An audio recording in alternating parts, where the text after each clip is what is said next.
Ionic equilibrium में हमारा जो डिस्कशन चल रहा था वो था acid base theories. Acid base theories खत्म होने के बाद हम ओस्टवार डाइल्यूशन थ्योरी की तरफ बढ़ेंगे। तो अभी जो मेरे पास तीसरा इंपॉर्टेंट फंडामेंटल है वो है Lewis acid base theory. Lewis acid base theory, और इसको आप इलेक्ट्रॉनिक थ्योरी भी कह सकते हैं। इसको आप इलेक्ट्रॉनिक कॉन्सेप्ट और इलेक्ट्रॉनिक थ्योरी भी कह सकते हैं। तो लुईस एसिड क्या हुआ, लुईस बेस क्या हुआ, मैं आपको लिख के बताता हूं। लुईस एसिड और दूसरी साइड हमने लिख दिया लुईस बेस। अब यहां कोई प्रोटोन वोटोन की नीड नहीं है। अब यहां कोई प्रोटोन वोटोन की नीड नहीं है। अब सारा गेम इलेक्ट्रॉन से चलेगा। तो लुईस बेस जो हुआ वो इलेक्ट्रॉन पेयर का या इलेक्ट्रॉन्स का डोनर है। इलेक्ट्रॉन पेयर का इलेक्ट्रॉन का डोनर है। तो साफ सी बात है, लुईस एसिड कौन होएगा? इलेक्ट्रॉन्स का एक्सेप्टर होएगा। इलेक्ट्रॉन्स का एक्सेप्टर होएगा। तो अब हम कह सकते हैं कि एसिड वो सबस्टांस हुआ जो, या फिर इसको आप बोल दीजिए वो सबस्टांस, वो मॉलिक्यूल, वो आयन हुआ जो इलेक्ट्रॉन पेयर को एक्सेप्ट करे। Electron pair acceptor. और वो हुआ लुईस बेस, जो कि मॉलिक्यूल भी हो सकता है, वो आयन भी हो सकता है, इलेक्ट्रॉन पेयर का डोनर। तो इलेक्ट्रॉन पेयर डोनर। और बड़ी सिंपल सी बात करूं मैं, सिंपल ट्रिकी मेथड से, जिसके पास भी एम्प्टी ऑर्बिटल्स पड़े हों, क्लियर, जिसके पास भी एम्प्टी ऑर्बिटल्स पड़े हों, एम्प्टी ऑर्बिटल कंटेनिंग कोई भी आपके पास स्पीसीज हो, तो पक्का उसका जो बिहेवियर होएगा वो लुईस एसिड का ही होएगा। 100% उसका जो बिहेवियर होएगा वो लुईस एसिड का ही होएगा। ठीक है जी। तो अब मैं इसके बाद ट्रिकी मेथड में, जहां एम्प्टी ऑर्बिटल है वहां मिनिमम, अगर किसी के पास minimum 1 lone pair of electrons हो, मिनिमम, क्लियर, तो उसका जो स्पीसीज जो होएगी, चाहे वो एटम हो चाहे वो आयन हो, उसका जो बिहेवियर होएगा वो आपके पास बिहेवियर होएगा लुईस बेस का। ठीक है जी। तो अब हम क्या करते हैं, इसी फंडामेंटल को थोड़ा सा आगे बढ़ाते हैं। मुझे क्लासिफिकेशन की तरफ बढ़ना है, तो मैंने यहां लिखा लुईस एसिड्स। ठीक है जी, लुईस एसिड्स। एक बात और बताऊं, ये इलेक्ट्रॉन डिफिशियंट है, ये इलेक्ट्रॉन डिफिशियंट है। और जो भी इलेक्ट्रॉन डिफिशियंट होएगा पक्का वो इलेक्ट्रॉन लविंग होएगा। और जो भी इलेक्ट्रॉन लविंग होएगा उसको आप इलेक्ट्रोफाइल बोलने वाले हो। Electron loving, electrophile. तो पहली कैटेगरी इसके अंदर मैं जो लेके आ रहा हूं, पहली कैटेगरी वो मेरे पास लुईस एसिड्स में न्यूट्रल मॉलिक्यूल्स, केमिकल बॉन्डिंग आपने पढ़ा हुआ है। न्यूट्रल मॉलिक्यूल्स, न्यूट्रल मॉलिक्यूल्स वो आपके पास हाइपोवेलेंट, जिनके पास इलेक्ट्रॉन्स की कमी है, वो BF3 भी हो सकता है, वो BCl3 भी हो सकता है, वो AlCl3 भी हो सकता है। क्लियर। वो न्यूट्रल में आपने ऑर्गेनिक केमिस्ट्री में पढ़ना है, वो कार्बीन भी हो सकती है। क्लियर है जी। जिनके पास सेंट्रल एटम पे इनकम्प्लीट ऑक्टेट पड़ा हो, इनकम्प्लीट ऑक्टेट पड़ा हो, इनकम्प्लीट ऑक्टेट पड़ा हो। चलिए दूसरी बात, न्यूट्रल मॉलिक्यूल्स के बाद मुझे वो कंसीडर करने हैं जो कीटाइंस हो। कीटाइंस हो, ट्रिक आपको पता ही है, खाली ऑर्बिटल होने जरूरी हैं। तो सिंपल कीटाइंस में Fe+3 हुआ, सिंपल कीटाइन में सिल्वर प्लस हुआ, सिंपल कीटाइन में H+ हुआ, कोबाल्ट +3 हुआ, सिंपल कीटाइंस के अंदर आपके पास मैग्नीशियम +2 हुआ, ये सब ऐसे हैं जिनके पास इलेक्ट्रॉन्स की कमी है। These all are the electron deficient, इनके पास इलेक्ट्रॉन्स की कमी है। तीसरी बात, जिनके पास एम्प्टी डी ऑर्बिटल्स मिल जाए, एम्प्टी डी ऑर्बिटल्स मिल जाए, but molecules should be neutral, neutral हो मोलिक्यूल्स। अब आप देखें, सिलिकॉन के पास एम्प्टी डी ऑर्बिटल्स हैं और वहां ये इलेक्ट्रॉन्स को क्या करता है, एक्सेप्ट करता है। जैसे कि SiF4 है, तो ये फ्लोराइड के साथ जुड़कर, फ्लोराइड अपना लोन पेयर सिलिकॉन के एम्प्टी डी ऑर्बिटल को देगा, SiF6-2 बन जाना है, SiF6-2 बन जाना है। क्लियर? इनके पास एम्प्टी डी ऑर्बिटल्स पड़े हुए हैं, इनके पास एम्प्टी डी ऑर्बिटल्स पड़े हुए हैं। तो पहला हो गया न्यूट्रल, इनके पास पी खाली थे। दूसरे कैटायंस, इनके पास सभी टाइप के खाली एसपीडी, फिर ओनली एम्प्टी डी वाले, ओनली एम्प्टी डी वाले। इसके अलावा मोलिक्यूल्स हो सकते हैं जहां आपके पास मल्टीपल बॉन्ड हो, molecules with unsaturation, unsaturated molecules, मतलब जहां डबल बॉन्ड ट्रिपल बॉन्ड वगैरह आपके पास पड़े हो, अनसैचुरेटेड मोलिक्यूल्स, अनसैचुरेटेड मोलिक्यूल्स। देखिए, कार्बन डाइऑक्साइड इस कैटेगरी में आ रहा है, कार्बन सब ऑक्साइड इस कैटेगरी में आ रहा है, एल्काइंस एल्कीन्स इस कैटेगरी में आ रहे हैं। क्लियर? एल्काइंस एल्कीन्स इस कैटेगरी में आ रहे हैं। ठीक है जी। एल्काइंस एल्कीन्स के बाद अगर आप जाना चाहते हो तो SO2 इस कैटेगरी में आ रहा है, SO3 इस कैटेगरी में आ रहा है। तो ये ऐसी कैटेगरीज हैं जो मोलिक्यूल्स में एटम्स तो डिफरेंट टाइप के हैं, मतलब यहां एटम्स डिफरेंट टाइप के हैं, तो जिसके पास भी डेफिशिएंसी होगी वो होएगा लेस इलेक्ट्रोनेगेटिव और वो इलेक्ट्रॉन्स को एक्सेप्ट करेगा। चेक करना चाहते हैं आप तो लीजिए, मैं कार्बन डाई ऑक्साइड लिखकर OH नेगेटिव लिखता हूं, तो इस OH नेगेटिव को कार्बन का प्लस एक्सेप्ट कर लेगा। ये C डबल बॉन्ड O वैसे ही पड़ा हुआ है, ये नेगेटिव हो गया, एक्सेप्टर नेगेटिव हो गया, और जहां प्लस आना था वहां OH जुड़कर ये आपके पास बन गया बाइकार्बोनेट, बाइकार्बोनेट। तो कुल मिलाकर जो भी इलेक्ट्रॉन के एक्सेप्टर हैं वो सारे के सारे आपके पास, जो इलेक्ट्रॉन के एक्सेप्टर हैं वो सारे के सारे आपके पास क्या बन जाएंगे, लुईस एक्सेप्टर, एक्सेप्टर लुईस के एसिड्स, लुईस के एसिड्स। क्लियर है? वो सब सब क्या बनने वाले हैं, लुईस के एसिड्स बनने वाले हैं। तो अब मेरे पास है जितने भी, अब थोड़ा सा कैटेगरी में आपको लुईस बेस की तरफ भी लेके चलूं। जब लुईस बेस आप जान जाएंगे, मैंने इसकी ट्रिक बताई थी, मिनिमम 1 लोन पेयर कंटेनिंग होना चाहिए, मिनिमम 1 लोन पेयर कंटेनिंग होना चाहिए। तो चेक कर लीजिए एक बार हम लोग इसमें, मेरे पास सबसे पहले न्यूट्रल मॉलिक्यूल्स आ रहे हैं, न्यूट्रल मॉलिक्यूल्स में। अब मैं आपसे बोलूं, ऑक्सीजन के साथ जैसे वाटर है, अब ऑक्सीजन की कैटेगरी वाला एल्कोहल है, ऑक्सीजन की कैटेगरी वाला ईथर है। जैसे अमोनिया हुआ वैसे ही H हटाकर ये प्राइमरी अमाइन हो गया, ये सेकेंडरी अमाइन हो गया। बस आपको फोकस कहां करना है, लोन पेयर। आपको फोकस कहां करना है, लोन पेयर। आपको फोकस कहां करना है, लोन पेयर। आपको फोकस करना है नाइट्रोजन ऑक्सीजन के लोन पेयर्स पे। तो अमोनिया, ROH, ईथर, एल्कोहल, ये सब लोन पेयर कंटेनिंग मॉलिक्यूल्स हैं। So these are the Lewis base, ये सारे के सारे लुईस बेस हैं, लुईस बेस है। उसके बाद वहां पॉजिटिव बोला था, यहां नेगेटिवली चार्ज्ड स्पीसीज आएगी। कोई फ्लोराइड हो सकता है, कोई साइनाइड हो सकता है, कोई आपके पास बाकी बचे हेलाइड्स हो सकते हैं, ये सब कहीं ना कहीं एल्कोक्साइड हो सकता है। ठीक है, ये सब आपके पास नेगेटिवली चार्ज स्पीसीज है जो लुईस बेस का बिहेवियर शो करती हैं। तो कलेक्टिवली आप इसके अंदर कहीं ना कहीं वही ट्रिक चला दें।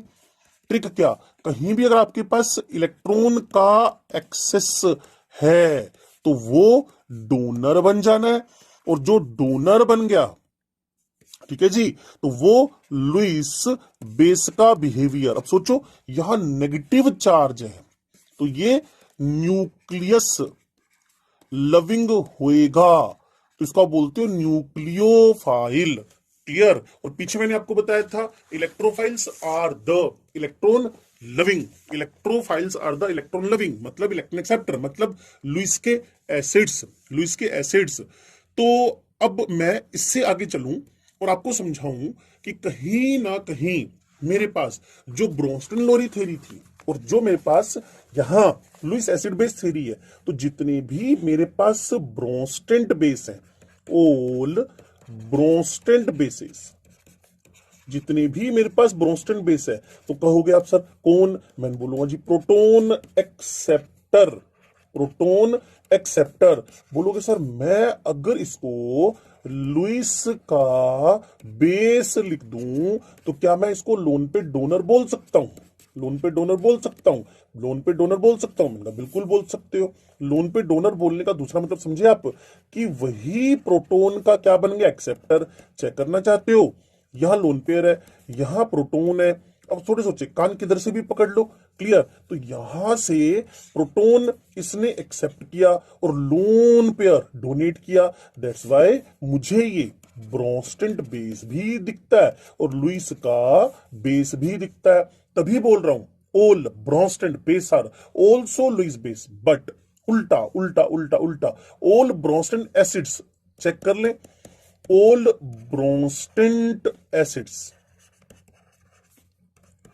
all Bronsted acids, all Bronsted acids, clear. all Bronsted acids जो होंगे, नॉट द लुईस एसिड्स, वो कभी भी लुईस के एसिड होने वाले नहीं है। क्यों नहीं है जी? ब्रोंस्टेड एसिड्स पता है क्या होते हैं? ये प्रोटोन के डोनर हैं, जबकि हमारे लुईस एसिड्स इलेक्ट्रॉन के एक्सेप्टर है।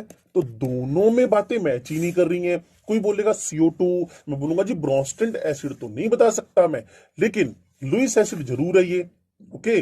कोई बोलेगा सर HCl, मैं जी ब्रोंस्टेड एसिड तो बता सकता हूं लेकिन लुईस एसिड नहीं बता सकता। दैट्स वाई मैं आपको ये कह रहा हूं कि जितने भी लुईस एसिड है, जितने भी लुईस एसिड है वो ब्रोंस्टेड एसिड हो, ऐसा जरूरी नहीं है, ऐसा जरूरी नहीं है। क्लियर ना? ब्रोंस्टेड एसिड्स है वो प्रोटॉन डोनेट करते हैं, जबकि ये इलेक्ट्रॉन को एक्सेप्ट करते हैं। तो इस बात को मिलाना, मैच करवाना पॉसिबल ही नहीं है। ठीक है जी, आगे बढ़ते हैं। चेक करना और बात को समझना। कोई पूछेगा कि OH माइनस का नेचर कैसा है, तो मैं बोलूंगा जी ये लुईस बेस है, ये आपके पास लुईस बेस है। क्यों? क्योंकि अपना लोन पेयर डोनेट कर सकता है। कोई पूछेगा F माइनस क्या है, तो मैं फिर वही बोलूंगा कि ये लुईस बेस है क्योंकि अपना लोन पेयर डोनेट कर सकता है। साथ साथ में न्यूक्लियोफाइल तो है ही, न्यूक्लियस लविंग H प्लस, तो मैं बोलूंगा ये अब इलेक्ट्रॉन का एक्सेप्टर बनेगा। और जो इलेक्ट्रॉन का एक्सेप्टर बनेगा तो आप उसे क्या बोलने वाले हो? Those are known as the Lewis acids. Again इसके पास एम्प्टी एस ऑर्बिटल है, इसके पास एम्प्टी एस ऑर्बिटल है, इसके पास एम्प्टी एस ऑर्बिटल है। ठीक है जी। अब प्रोटॉन के बारे में जाना गया कि ये क्या कर रहा है, H प्लस को, H प्लस है इसलिए इलेक्ट्रॉन को एक्सेप्टर कर रहा है, एक्सेप्ट कर रहा है।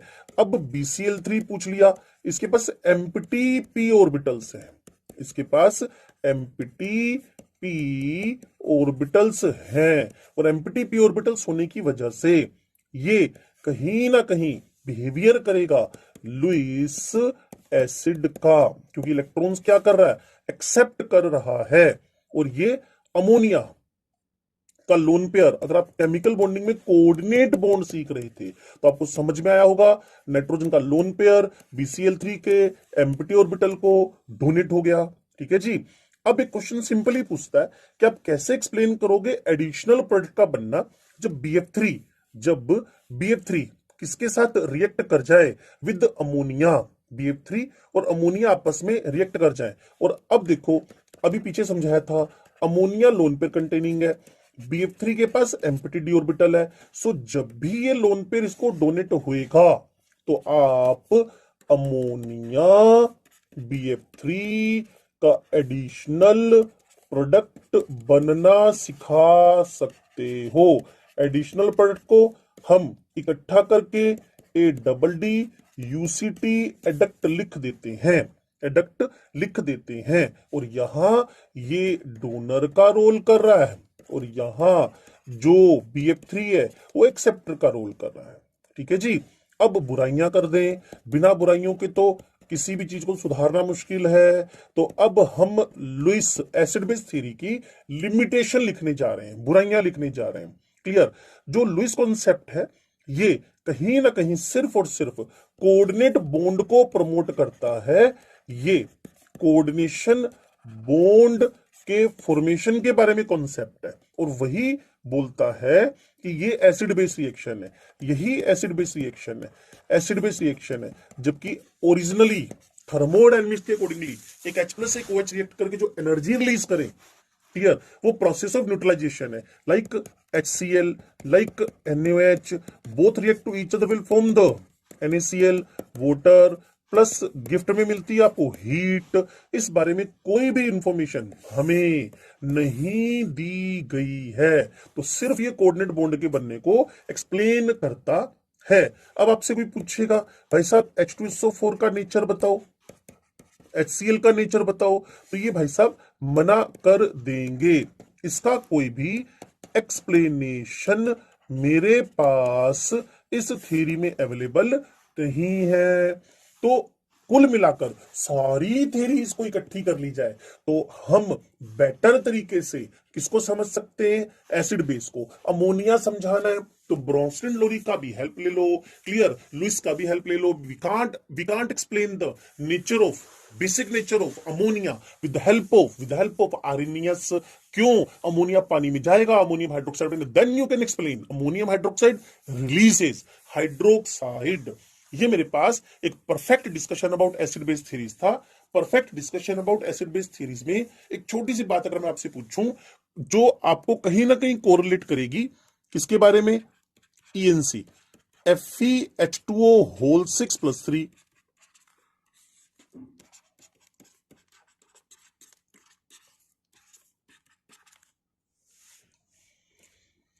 इन दोनों में से बेटर, इन दोनों में से बेटर लुइस एसिड कौन है? क्योंकि दोनों ही एक्सेप्टर हैं। तो जब मैं Fe+3 देखता हूं, Fe+3 डी ब्लॉक एलिमेंट है,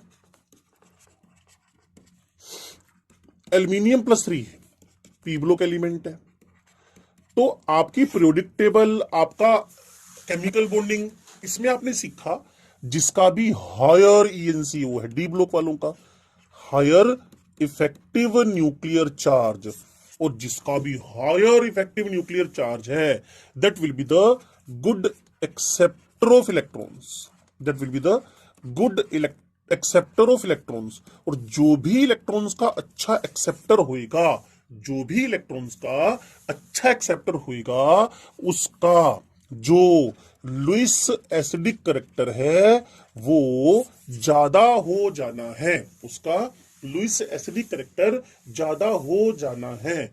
चलिए, इतना सीखने के बाद अब हम एक थ्योरी को बढ़ाते हैं किस तरफ? Towards the ionisation of weak electrolyte, mean Ostwald dilution theory, Ostwald dilution theory, Ostwald dilution theory. लो जी, साइंटिस्ट का नेम है। डाइल्यूशन थ्योरी का क्या मतलब है? मैं आपको इसको within 30 second trick base पे समझा सकता हूं, 30 सेकेंड के ट्रिक बेस पे समझा सकता हूं। चेक करें, जो पिछला चैप्टर था उसमें आपको एक सुपर ट्रिक दी थी, alpha directly proportional to the V power Δn/2। ठीक है जी। अब मेरे पास आयोनाइजेशन हो रहा है इस वीक एसिड को। अब जब आयोनाइजेशन हो रहा है ना, एक झंझट से तो आपका छुटकारा मिल ही गया। यहां 1 2 में, 2 4 में, 1 3 में, 2 5 में, मतलब हमेशा जब आयंस बनेंगे तो नंबर बढ़ना ही है। डेल्टा एनजी नहीं, delta n, product minus reactant, 0 तो कभी नहीं, -1 नेवर, ऑलवेज पॉजिटिव आएगा। Always positive. आप मेरी बात को समझ तो रहे ना, एक दो में एक आयोनाइजेशन हो रहा है, टूट रहा है, टुकड़े हो रहे हैं। और जब भी कभी टुकड़े होंगे, टूटेगा, तो भाई गिलास टूट गया, एक थोड़ी ना, टुकड़े हो गए। आयोनाइजेशन जब भी होएगा, one converted to two, one converted to three, one converted to four, और two converted to four five six, mean delta n plus ही आएगा। अब देखिए कितनी सुपर ट्रिक बन गई है, ध्यान से सुनते रहिएगा। यहां प्लस आया, ये भाई साहब डायरेक्टली है, तो कभी भी अपने दिमाग को ज्यादा टेंशन मत देना। Oswald dilution theory, Oswald dilution theory के अकॉर्डिंगली, डाइल्यूशन मतलब इंक्रीजिंग वॉल्यूम। जब भी वॉल्यूम बढ़ेगा, जब भी वॉल्यूम बढ़ेगा, अल्फा भी बढ़ेगा, ऑलवेज का रूल है। और दूसरी बात बता दूं आपको कि Oswald dilution theory is applicable only only only only only only on the weak electrolyte exams का क्वेश्चन होगा out of the four, in which case we can apply the Oswald dilution theory. Your answer should be weak HCN, acetic acid. Clear? Not for HCl. भाई इसका alpha बढ़ाने की need क्या है?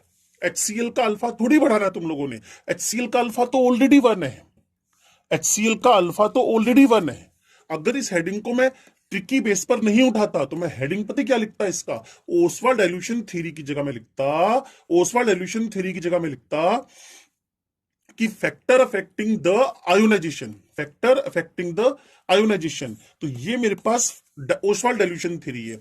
Ostwald dilution theory में मैं यही पढ़ा रहा हूं कि what is the effect of dilution, what is the effect of volume on the degree of ionisation. तो भाई वीक पे एप्लीकेबल होएगा, वीक पे एप्लीकेबल होएगा, और जब भी वी बढ़ेगा आई बढ़ेगा।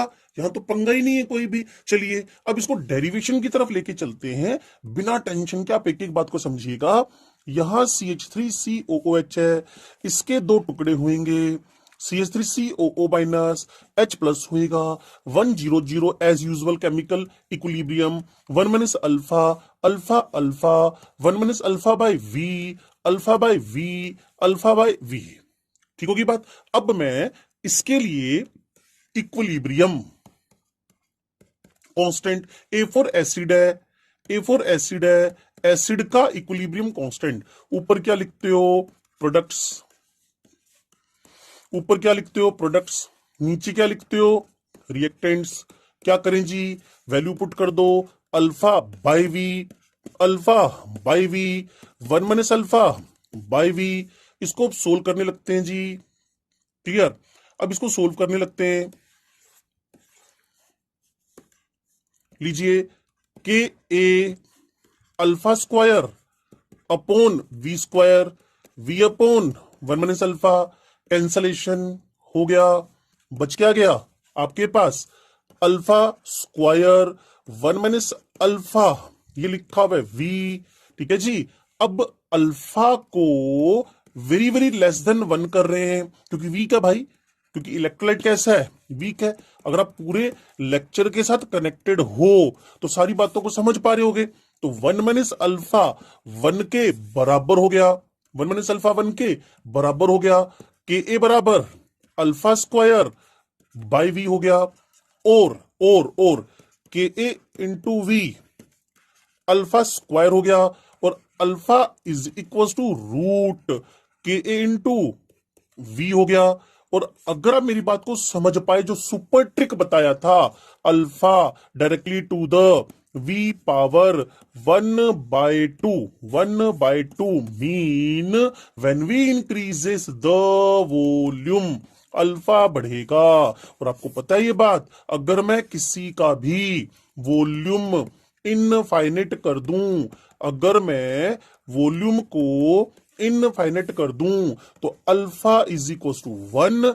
इन दिस केस कोई भी वीक इलेक्ट्रोलाइट अब अपने आप को स्ट्रोंग इलेक्ट्रोलाइट की तरह बिहेव करवाना स्टार्ट कर देगा।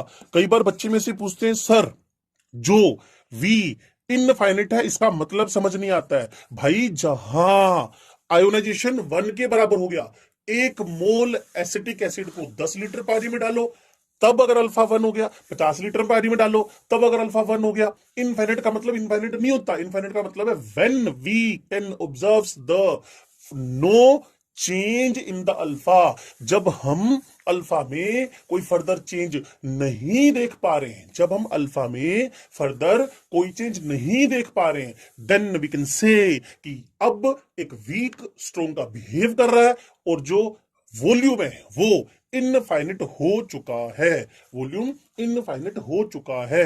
अब इसके अंदर फॉर्मूलों का कलेक्शन कर लेते हैं, क्योंकि छोटे मोटे फॉर्मूले भी पूछे जा सकते हैं कि a is equal to alpha square 1 minus alpha V. Sir alpha कब लेना है? जब आपके पास कॉन्सेंट्रेशन क्लियर इक्वल्स टू और लेस देन 5% हो, then ignore it. Equals to और लेस देन 5% हो, इक्वल्स टू और लेस देन 5% हो, clear, then you should ignore it, you should ignore it, you should ignore it, ठीक है। Otherwise आपने solve करना है।